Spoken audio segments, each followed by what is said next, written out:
All right, Acts chapter 4, giving us a chance to thank God for the way that he gives us courage. Let's call it boldness, understanding that that is literally going to come out of the prayer that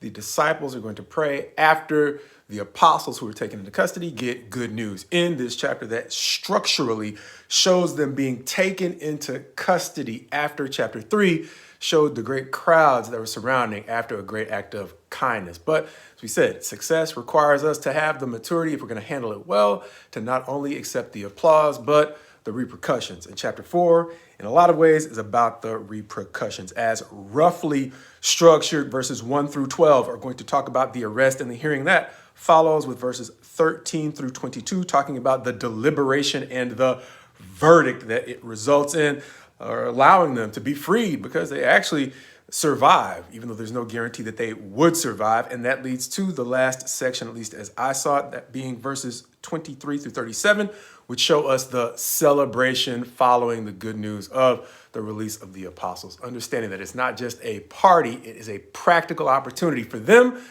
to pray for the same kind of courage moving forward. But as we've gotten into the habit of doing, let's look at that general or rough summary in a little bit more detail, as within verses 1 through 12, verses 1 through 4 are going to show that the authorities, annoyed, are going to arrest the apostles. They are basically going to be set in contrast to those who have seen the great things that they did, or the great things they did through the great kindness that they showed to the man in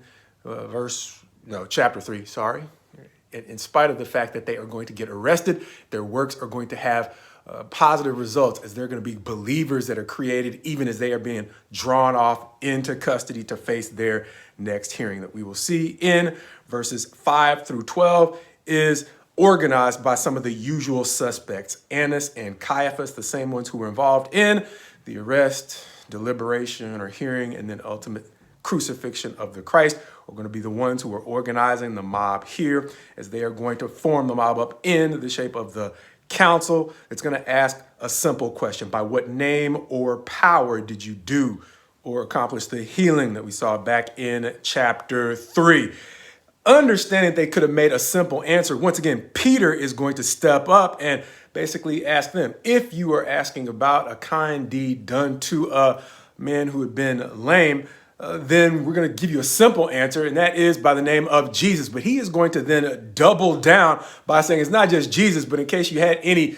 confusion about it, it's the Jesus that you killed. And then he's going to seem to double down again and draw on the description of the Christ from the prophet, saying the stone that the builders rejected, understanding that you are the builders. And not content to double down again, he is going to seem to double down even further by saying there is no other name under heaven by which we can be saved, and really no other name by which these kinds of deeds can be accomplished. And so seem to double and triple and quadruple down. You would think that they are actually tempting fate, understanding that these are the kinds of things that got Christ killed. The authorities are then going to withdraw and deliberate, seeing in verses 13 through 22 some of their observations. And they are actually taken aback by the boldness with which it seems that Peter has not only stated a clear accusation against them, but he has doubled and tripled down on it. They are then going to witness the evidence that the men are not just random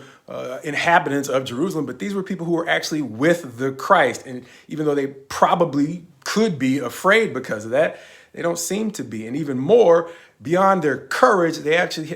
have something to back that up, and that is the fact that they have accomplished a healing that they can't really explain. And what they're literally going to say is, we can't deny that they've done a great work. And so understanding all of that in their deliberation, they're going to come to the conclusion of verses 17 through 22. We're just going to tell them to shut up and not speak in the name of Christ again, understanding that their own crimes are tied up into what happened to the Christ. But Peter is once again not just going to take the win and leave. He's going to be like, you can say what you want, but we can only,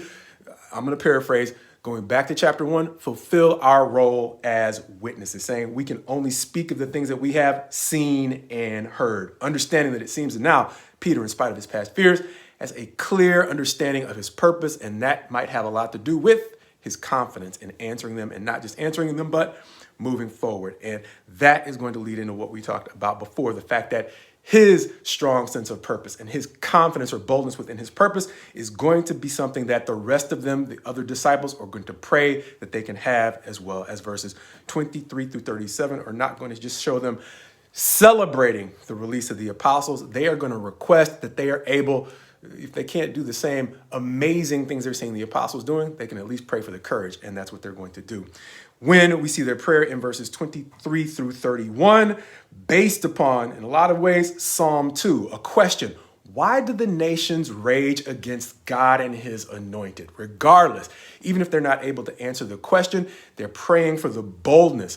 to stand up against the opposition, the rage against the Christ that is now affecting his servants. And because they have decided to continue to be his disciples or his servants, even in his absence, they want to make sure that they can accomplish his work without yielding to the fear that might settle in, understanding what it got the Christ. Verses 32 through 37 going on to show us that even beyond the prayer that results in a quick answer, which we don't always get in life, but this is one of those circumstances where we see a quick response, or at least the quick response is detailed to their prayer. The place shakes after their prayer in response to their prayer. And more importantly, the prayer is answered because we see them continuing to speak boldly in much the same way we saw Peter stand before the council, doubling and tripling down on not just his opinion, but the truth. Going forward, we're going to see even more of what the church is going to look like in verses 32 through 37, as we're going to get a chance to see their walk and their deeds, understanding that they are of one heart and soul, having everything in common, as we mentioned back in chapter 2, or as chapter 2 might have alluded to, taking care of the needs of the brethren. Literally stating there don't seem to have been any needy among them, because that is the degree to which the rest were sacrificing to provide for the needs of the others. Understanding that they weren't simply sacrificial, God was giving them great power and grace, understanding that they were sacrificing in his service, sacrificing to the degree that they were selling their own goods in effort to take care of the needs of those around them. And as an example of that, the chapter concludes with the story of a man by the name of Barnabas, who's going to be super important, because here we're going to get to see an example of him leading in